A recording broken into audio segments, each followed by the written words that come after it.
थोड़ा सा समय दो, वन शॉट करा देता हूँ। पूरा अच्छे से देख लो, एक वीडियोस में सारी चीजें एंड कंप्लीट कर लो अच्छे से। देखिएगा चीज़ें बिल्कुल भी क्लियर हो जाएंगी क्योंकि आप मेरे साथ पढ़ाई कर रहे हो। भी याद रखना, चैनल ऐसा है ना भाई, ट्रस्टेड चैनल है, विश्वास करके रखो। हर कंटेंट मिल जाएगा, फेंकने वाला चैनल नहीं है ना, ना ही लड़कों को भुलवाने वाला चैनल है, बेस्ट चैनल है। तो एक लेख और एक पत्र आपका चैप्टर है और इसके लेखक हैं भगत सिंह। कौन है मेरे भाई? भगत सिंह। एक लेख और एक पत्र के लेखक भगत सिंह, राइटर। अच्छे से याद हो गया होगा, बहुत बढ़िया। जन्म की बात करते हैं तो 28 सितंबर 1907 को जन्म हुआ था और शहादत यानी मृत्यु 23 मार्च 1931। और शहादत मतलब कि इनको फांसी दे दिया गया था, तो इसलिए शहादत यहाँ लिखाता है 23 मार्च 1931। अच्छे से याद रखना, शहादत भी पूछ सकता है, ठीक है। शहादत भी मेरे भाई पूछ सकता है, और शहादत नहीं पूछेगा तो मृत्यु या निधन करके पूछ सकता है। तो चीज़ें बिल्कुल भी क्लियर करके आपको चलनी है। आगे आपको बताता हूँ, जन्म स्थान की बात करते हैं तो बांगा उनका गांव था। 105 गुगेरा ब्रांच भी देता है, तो ऑप्शन के अकॉर्डिंग चलना है। वर्तमान में लायंस, जो कि पाकिस्तान के अंदर पड़ता है, लायंसपुर। तो यहाँ से चीज़ आपको अच्छे से याद रखनी होगी, ऑप्शन के अकॉर्डिंग आपको चलना है। बिल्कुल भी डरना नहीं है, आप मेरे साथ पढ़ाई कर रहे हो, ठीक है। बिल्कुल भी चेहरे पर क्या होनी चाहिए? मुस्कान होनी चाहिए, बिल्कुल भी, ठीक है। बहुत बढ़िया। आगे देखो, यहाँ पर पैतृक गांव की बात करते हैं, पिता के गांव की बात करते हैं तो कटकड़ कला पंजाब के अंदर जो पड़ता है वहां पर था, ठीक है। पैतृक के गांव यानी कि पिताजी का गांव जहां पर था इनका। और मम्मी का नाम था विद्यावती। तो ये चीज़ें आपको अच्छे से याद होनी चाहिए। मम्मी का क्या नाम था मेरे भाई? विद्यावती नाम था। देखो मैं आराम से कराऊंगा, टेंशन बिल्कुल भी मत लो। मनीष के साथ पढ़ाई कर रहे हो यार, ठीक है, जो कि खुद डेडिकेशन से रहता है और आपको रहना सिखाता है। पिता का नाम है सरदार किशन सिंह। पिता का क्या नाम है? सरदार किशन सिंह। और चाचा का नाम है अजीत सिंह। और देखो, अजीत सिंह चाचा का नाम है, जो कि एक सरदार थे। क्या थे मेरे भाई? सरदार थे, बिल्कुल भी बढ़िया, सरदार। ठीक है, तो अच्छे से याद रख लेना, पिताजी का नाम अजीत सिंह था, जो कि एक सरदार थे। आगे थोड़ा सा हम लोग करते हैं भाई के बारे में। कुलबीर सिंह और कुलतार सिंह, इनके दो भाई थे। कितने? दो भाई थे, एक कुलबीर सिंह और एक कुलतार सिंह। देखो एक ही से नाम है, कू कू से नाम है, तो याद रखना कुलबीर और कुलतार। एक तार है, एक बीर है, ठीक है। तो ट्रिक भी काम आता है कभी कभी पकड़ने के लिए। तो दो इनके भाई थे। शिक्षा की अगर हम लोग बात करें, शिक्षा यानी पढ़ाई लिखाई की अगर हम लोग बात करें, तो प्राइमरी शिक्षा अपने गांव बंगा में, है ना, यानी कि अपने गांव में ही पढ़ाई करा था, बंगा जो कि उनका गांव था। फिर लाहौर के डीएवी स्कूल से 9 तक की पढ़ाई की थी, डीएवी स्कूल से, जो कि लाहौर में एक डीएवी नाम का स्कूल था। ऐसे भी याद रख सकते हो, डीएवी जहाँ लाहौर में था, तो वहाँ से इन्होंने 9 तक की पढ़ाई करी थी, ठीक है। नेशनल कॉलेज लाहौर से। तो अच्छे से चीज़ें याद रख लेना। आगे देखो, कुछ प्रमुख कृतियां हैं इनके द्वारा, मतलब काम है, कुछ लिखा गया है, तो उस चीज़ पे हम लोग थोड़ा चर्चा कर लेते हैं। पंजाब की भाषा तथा लिपि की समस्या, विश्व प्रेम, युवक, मैं नास्तिक क्यों हूँ, अछूत समस्या, विद्यार्थी और राजनीति, सत्याग्रह और हड़तालें। नहीं समझ में आया? अच्छे से देख लो यार। पंजाब की भाषा तथा लिपि का समस्या, सौ प्रेम, ठीक है, ये हो गया। एक युवक, इनके द्वारा लिखा गया था। मैं नास्तिक क्यों हूँ, अछूत समस्या, इन्हीं के द्वारा लिखा गया है। विद्यार्थी और राजनीति, इन्हीं के द्वारा लिखा गया था। सत्याग्रह और हड़तालें, इन्हीं के द्वारा। और बम का दर्शन, इन्हीं के द्वारा। और भारतीय क्रांति का आदर्श, इन्हीं के द्वारा लिखा गया था, ठीक है, भगत सिंह के द्वारा ही। तो ये चीज़ें अच्छे से याद होनी चाहिए। छोटा सा एक पॉइंट है, पिता और चाचा अजित सिंह लाला लाजपत राय के सहयोगी थे। किसके सहयोगी थे? पूछ सकता है कि भगत सिंह के पिता किसके सहयोगी थे? तो लाला लाजपत राय के सहयोगी थे, ठीक है, याद रहेगा, किसके? लाला लाजपत राय के। और उनके चाचा भी किसके सहयोगी थे? अजीत सिंह, लाला लाजपत राय के। भगत सिंह के चाचा अजीत सिंह थे ना, बहुत बढ़िया, ठीक ना। और कुलबीर और कुलतार कौन था? भाई था उनका, ठीक है। अगला पॉइंट है एक छोटा सा, 12 वर्ष की उम्र में जालियांवाला बाग की मिट्टी को लेकर क्रांतिकारी गतिविधियों की शुरुआत। जब ये 12 वर्ष के ही थे, जब इनका 12 साल हुआ था, तब इनमें क्रांतिकारी की भावना उठ पड़ी थी, उमंग एक आ गया था, जब इन्होंने जालियांवाला बाग हत्याकांड देख लिया था। तो उसी के साथ भाई वो अलग लेवल के हो गए थे, है ना, क्रांतिकारी बन गए थे। एक और पॉइंट है, देख लेते हैं। 1922 में चौरा चौरी कांड के बाद 15 वर्ष की उम्र में कांग्रेस और महात्मा गांधी के से मोह भंग हो गया था। 1915 में, परस मतलब 1922 में, सॉरी, 1922 में, याद रखना, ठीक है, हो जाता है भाई कभी कभी। तो 1922 में 15 वर्ष की उम्र में ही एक कांग्रेस के महात्मा गांधी से मोह भंग हो गया था। तो ये पॉइंट्स याद रख लेना। एंड अगला पॉइंट है, 1923 में पढ़ाई और घर छोड़ दी थी। गणेश शंकर विद्यार्थी के पत्र प्रताप से सेवाएं दी, मतलब वहाँ काम करने लगे, वहाँ से सेवा प्रदान करने लगे लोगों को, ठीक ना। एंड आगे का पॉइंट्स थोड़ा देख लेते हैं यार, ठीक है। बहुत मज़ा आता है यार, चीज़ें देखो अच्छे से जब आप करते हो, आप लोग अच्छे से पढ़ाई करते हो ना, मेरे को अच्छा लगता है देख के, कमेंट आप लोगों के देख के, आप लोगों के रिजल्ट्स को देख के एक अलग लेवल का सुकून मिलता है। 1926 में अपने नेतृत्व में पंजाब में नौजवान भारत सभा का गठन किया था। कब? 1956 में। किसने? 26 में, सॉरी 1926 में अपने नेतृत्व में पंजाब में नौजवान भारत का गठन किया था 1926 में भगत सिंह ने, ठीक है। और 1928 में 31 तक, 1928 से 1931 तक एक चंद्रशेखर आज़ाद के साथ मिलकर हिंदुस्तान समाजवादी प्रजातांत्रिक संघ का गठन किया था। समझ में आ गया होगा, 1928 से 31 यानी 3 साल किसके साथ मिलके? चंद्रशेखर आज़ाद के साथ मिलके। बहुत बढ़िया, ठीक है। अगला पॉइंट्स हम लोग थोड़ा सा देख लेते हैं जो कि इम्पोर्टेंट है, ठीक है। 8 अप्रैल 1929 को बुटकेश्वर दत्त और राजगुरु के साथ केंद्रीय असेंबली में बम फेंक दिया था। कब बम फेंका था? ये सबसे इंपॉर्टेंट वाला पार्ट है, याद रखना। 8 अप्रैल 1929 को किसके साथ? बटुकेश्वर दत्त के साथ और राजगुरु के साथ मिलके भगत सिंह ने बम फेंक दिया था, ठीक है।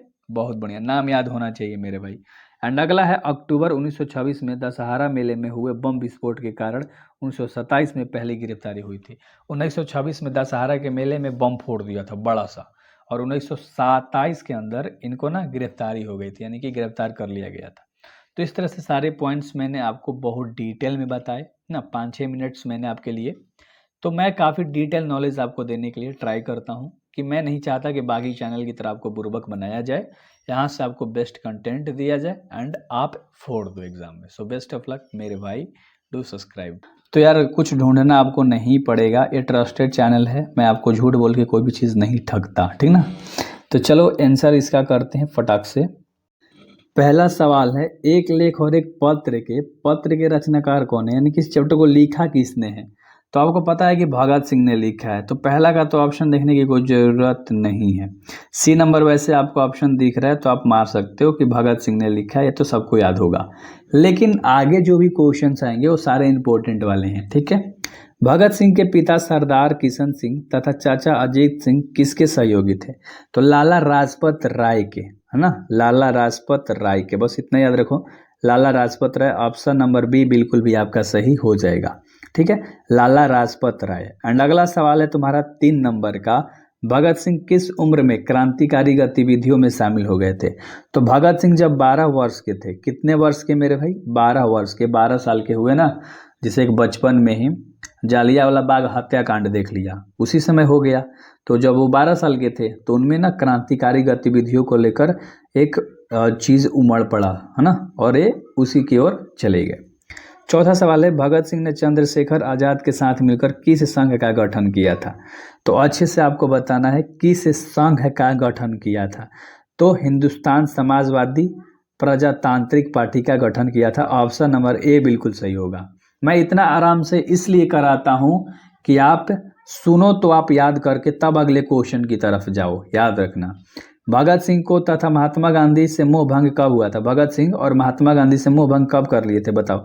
तो 5 का ऑप्शन नंबर क्या होगा? 1922। याद है ना, ऑप्शन नंबर सी तुम्हें दिख रहा होगा, 1922 में भगत सिंह ने मोह भंग कर लिया था, ठीक है। एंड अगला, भगत सिंह के चाचा का क्या नाम था? ओहो क्या आसान सा, अभी जस्ट ऊपर करा, अजीत सिंह।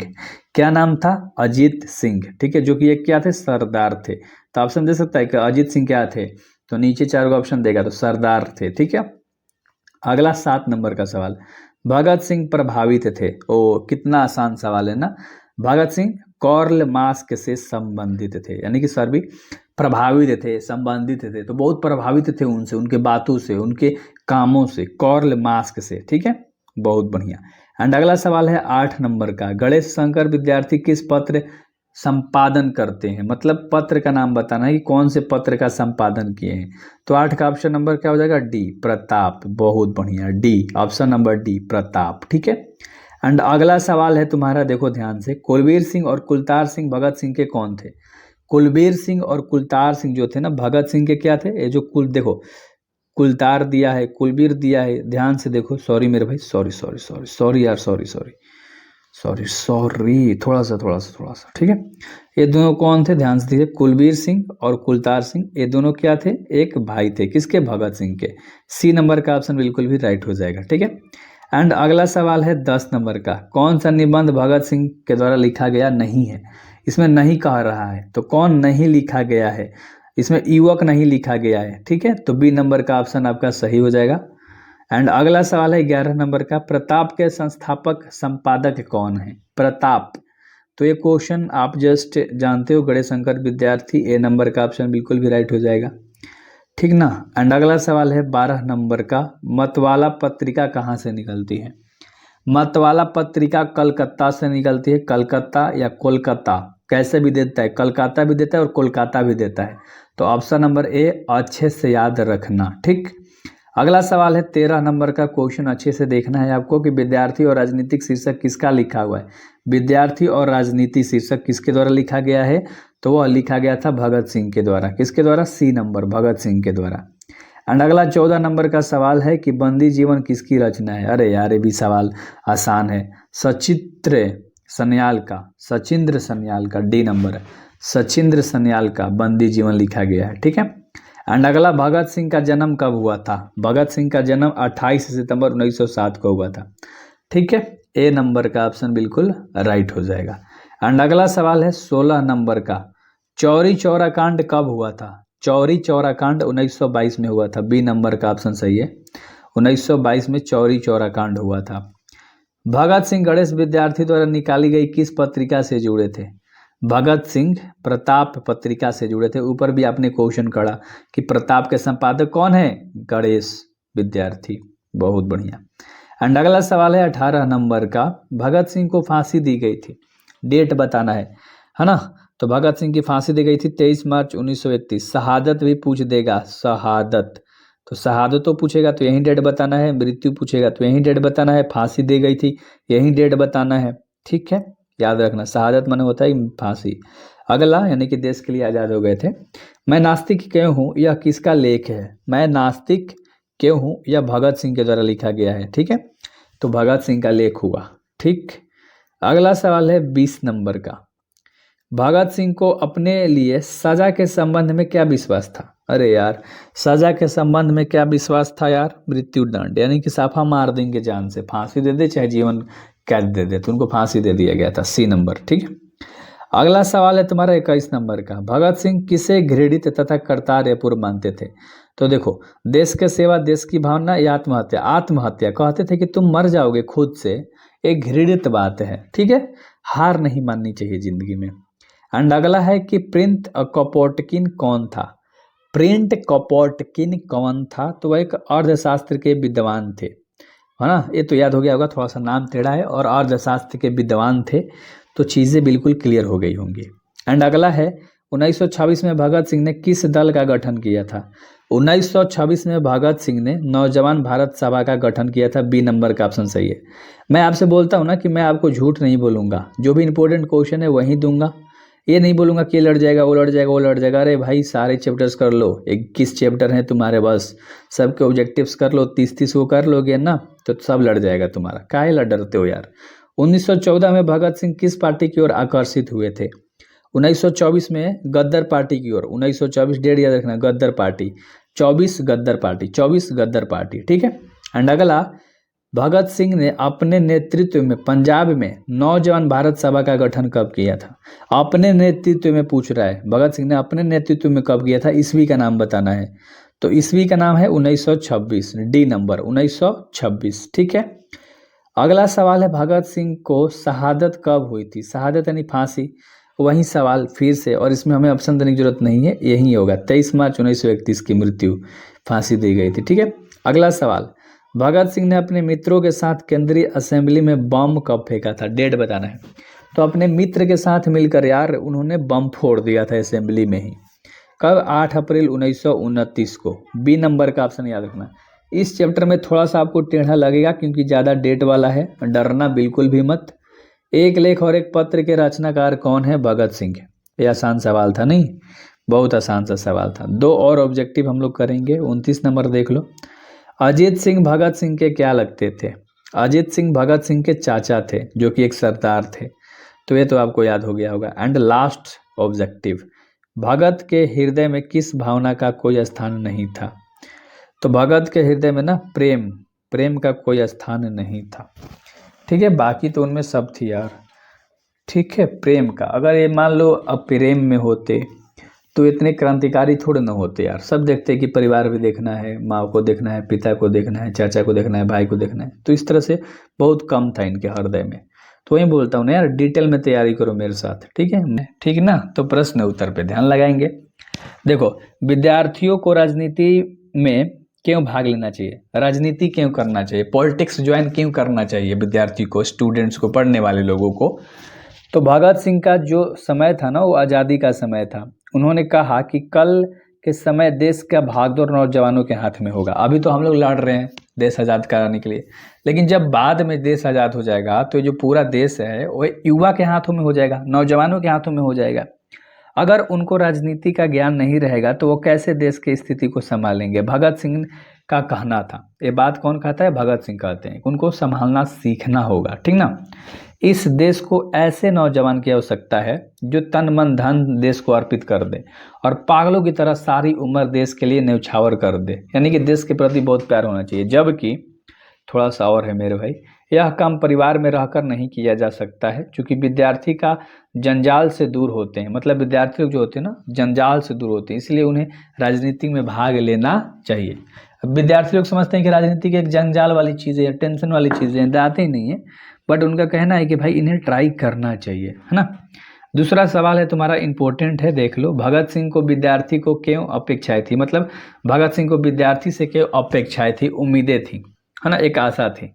भगत सिंह को विद्यार्थी से निम्नलिखित अपेक्षाएं थी। कौन कौन है? यहाँ पर 4 पॉइंट्स है, देख लो, मैंने बना रखे हैं काफ़ी डिटेल में। देश को आज़ाद करने में तन मन धन से सहयोग करे, पहला पॉइंट। दूसरा, विद्यार्थी अलग अलग रहते हुए भी अपने देश को अस्तित्व की रक्षा करे, वो इनका परम कर्तव्य है, दूसरा पॉइंट। और तीसरा, वे पढ़ने के साथ साथ राजनीति का भी ज्ञान जरूर रखें, जब जरूरत पड़े तो देश के लिए जंग के मैदान में कूद पड़े। तो तीसरा पॉइंट में कहा कि राजनीति का इनको ज्ञान होना चाहिए। एंड जो कि चौथा पॉइंट है यहाँ पर, वे एक भारी क्रांति के लिए हमेशा तत्पर रहें। यानी कि जब भी क्रांति हो, जब भी लड़ाई हो, युद्ध हो, कुछ भी हो, तो उन सभी के लिए एक युवा को तैयार रहना चाहिए, एक स्टूडेंट को तैयार रहना चाहिए। 3 नंबर का सवाल है जो कि मोस्ट इंपॉर्टेंट है, ध्यान से सुनना। भगत सिंह के अनुसार केवल कष्ट सहकर भी देश की सेवा की जा सकती है। उनके जीवन के आधार पर इसे प्रमाणित करें। यानी कि जो भी उनके जीवन थे ना, उसके आधार पर आपको प्रमाणित करना है, ठीक है? भगत सिंह के अनुसार ये सही है कि कष्ट सहकर भी देश की सेवा की जा सकती है।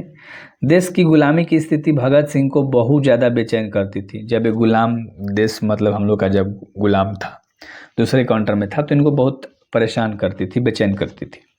वे क्रांतिकारी गतिविधियों में हिस्सा लेने के लिए, जागरूक करने के लिए, है ना, लेख संगठन बनाए तथा, है ना, लिखे मतलब लेख लिखे, संगठन बनाने के लिए लेख लिखे, लेटर उटर, है ना, एक सक्रिय कार्यकर्ता के रूप में जेल गए। ऐसे देशभक्त को आज फिर से सलामी देते हैं जो हंसते हंसते फांसी को फंदे पर झूल गए थे। भाई ये कैसे वीर इंसान थे, सोचो, ठीक ना? उनकी यह कुर्बानी भारतीय मानव को झकझोर दिया और आगे चलकर देश आज़ाद हो गया। यानी सभी लोगों में जोश आ गई, उनके फांसी को देखकर सभी लोग हिम्मत से भर गए कि एक ऐसा इंसान जो हंसते हंसते फांसी को अपने गले से लगाकर झूल गया। भाई सोचो कितना हिम्मतवर वाले थे। चौथा सवाल है, भगत सिंह ने कैसी मृत्यु को सुंदर कहा है?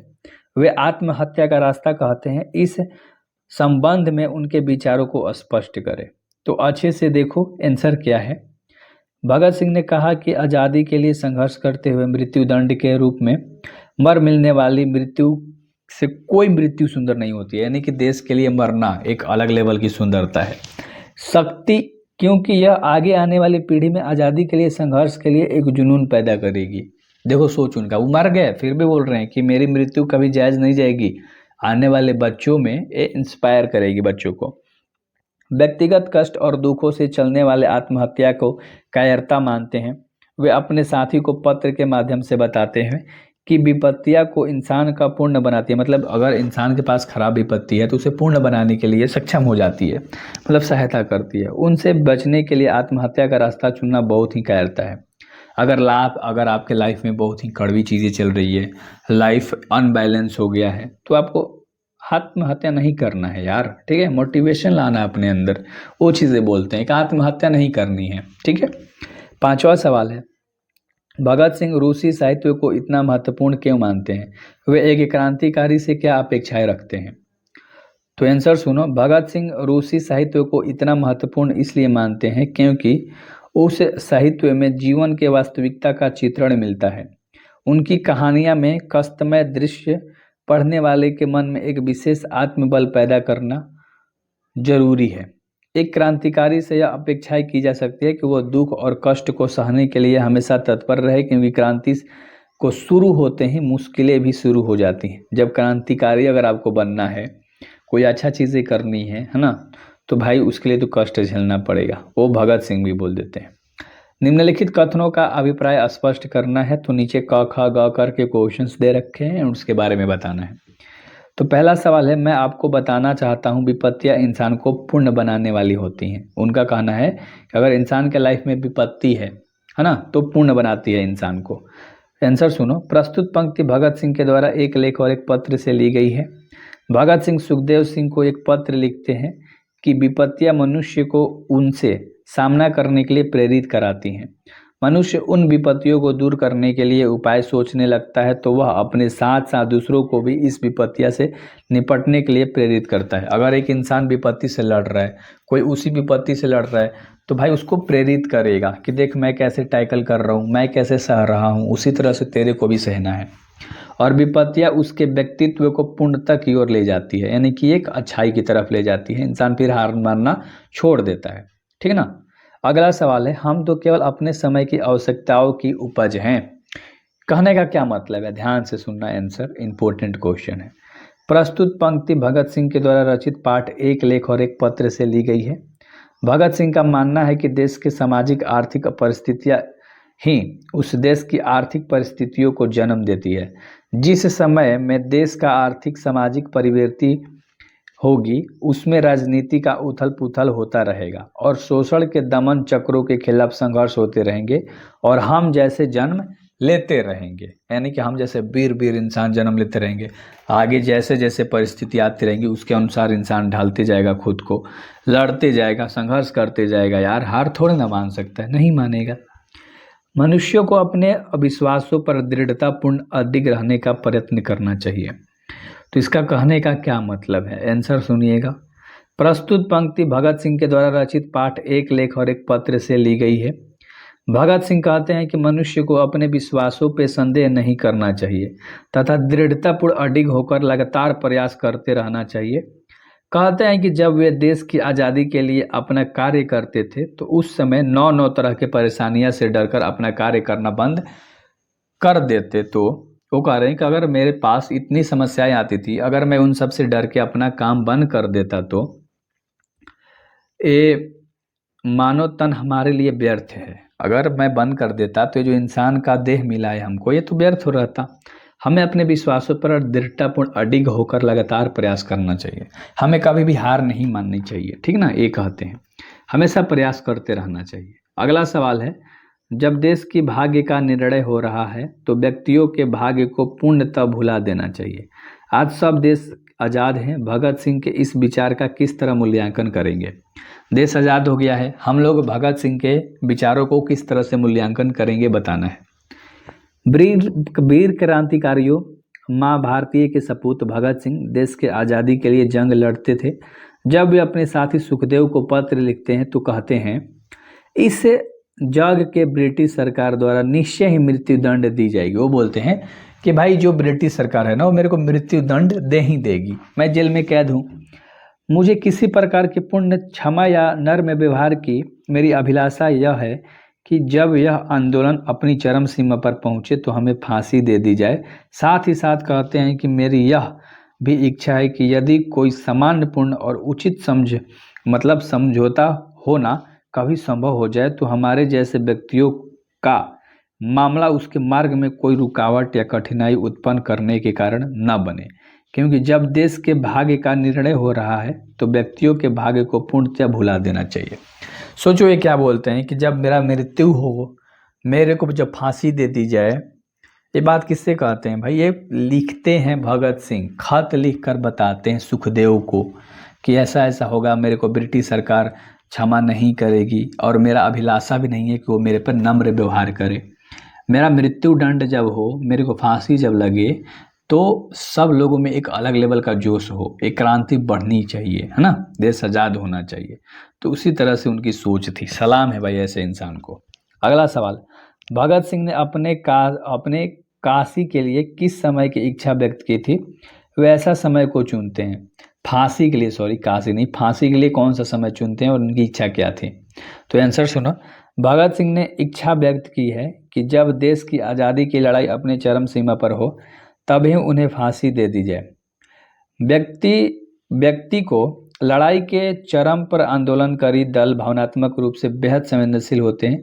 यदि ऐसा समय पर उन्हें फांसी दे दी जाए तो आंदोलनकारी दल की भावनात्मक एकता में बल आएगा। वो कहते हैं कि ऐसे समय पर अगर मान लो फांसी दे दी जाए तो इंसान को देख कर ना जोश आएगा कि भाई देख, हम लोगों में से कोई एक को फांसी मिल रहा है, अगर आज हम लोग हिम्मत नहीं करेंगे तो आज़ाद नहीं होगा देश। तो उस तरह से, और आने वाले समय में ब्रिटिश सरकार के खिलाफ विरोध करने में सहायता मिलेगी। तो वहीं भगत सिंह का फांसी भाई सभी लोगों में जोश का कारण बना था, है ना। तब जाके लोग एकदम बवाल तरीके से लड़ाई किए थे। अगला सवाल है, भगत सिंह के इस पत्र से उनकी गहन और वैचारिकता यथार्थवादी दृष्टि का परिचय मिलता है। पत्र के आधार पर इनकी पुष्टि करना है। तो पत्र के आधार पर पुष्टि करना है, ठीक है। ध्यान से आंसर सुनिएगा। यह पत्र भगत सिंह के क्रांतिकारी साथी सुखदेव द्वारा जेल में मिल रही यातनाओं से सुहद होकर लिखे गए पत्र के जवाब में लिखा था। यानी कि भगत सिंह ने सुखदेव को पत्र लिखा था जब उनको टॉर्चर किया जा रहा था वैसे तो फिर इधर से पत्र लिखा गया कि सुखदेव ने बेहद कमजोर और भावुकतापूर्ण ढंग से कहा था कि उनको आज़ादी के संदर्भ का कोई भविष्य नहीं दिखाई देता है, यानी कि आज़ाद नहीं हो सकते। वो साफा बोलते हैं कि मैं आगे आज़ाद नहीं होऊंगा। जेल के इस यातनाओं से आत्महत्या करना मुश्किल लगता है ना, मतलब मुसीफ लगता है। जवाब में भगत सिंह लिखते हैं कि क्रांति व्यक्तिगत सुख दुख के लिए शुरू होती है और न ही समाप्त होती है, इसमें सामूहिक हित जुड़ा होता है। इस पत्र के माध्यम से भगत सिंह ने बहुत सभी व्यवहारिक उदाहरण, भावपूर्ण स्मरणों और राजनीतिक प्रतिदर्शों के माध्यम से सुखदेव को पुनः यह संकल्पित होने का आह्वान करते हैं कि आत्महत्या का कल्पना उचित नहीं है ना। आत्महत्या करना भाई उचित नहीं है, वो बताते हैं कायर वाली बातें। तो क्वेश्चन आंसर कंप्लीट हो गया भाई, ठीक है। मचा देना है भाई, सब्सक्राइब कर लो। इस चैप्टर का सारी चीज़ें आपको दे दूंगा, ऑब्जेक्टिव, परिचय, सब चीज़ मिल जाएगा। जाके खाली हिंदी का प्लेलिस्ट ट्राई करो।